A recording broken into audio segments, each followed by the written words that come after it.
ရှိရမယ်အေးရတာနောက်ကျရင်ဘဝမှာအရာရာနောက်ကျတော့တာတနေ့ကိုတနာရီချိန်ကျွန်းတစ်နှစ်ကို15ရက်ရှိတယ်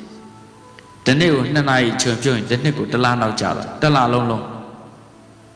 ဘုံဘုံဂိမ်းစောတဲ့ကလေးတွေကိုမေးတယ်ဂိမ်း4နာရီလောက်စောတယ်တနေ့4နာရီဆိုတစ်နှစ်ကို2လဆုံးရှုံးသွားတယ်အဲဂိမ်းတော့တဲ့သူတွေအိတ်ချိန်ကြီးတဲ့အခါညကြတော့မယ်ဝန်နဲ့ကြတော့9နာရီ10တိုင်းမှထ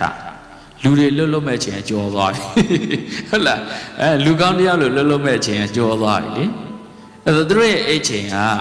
ပုံမှန်အိတ်ချိန်မှာမအိတ်နိုင်တဲ့အတွက်ဘာဖြစ်လဲဆိုသူ့ရဲ့အိတ်ချိန်ကပေါအောင်မပြည့်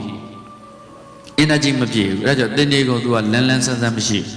လူကမလန်းတော့ဘူး active မဖြစ်တော့ဘူးဆိုသူနဲ့ communicate လုပ်ရတဲ့သူတွေကသူနဲ့အလုပ်လုပ်ရတာဆက်ဆံတယ်စိတ်တိုင်းကိုမကြတော့ဘူးဖြစ်သွားတယ်ဟာဒါကြောင့်ဝိရိယထားရမယ်စောစောအိတ်စောစောထားတဲ့လေအလေးချင်းအနေ17ထက်တောင်းမကြသေးဘူးအကောင်းဆုံးတော့10နိုင်ဝန်းကျင်10နိုင်ခွဲလောက်အိတ်တာကောင်းတယ်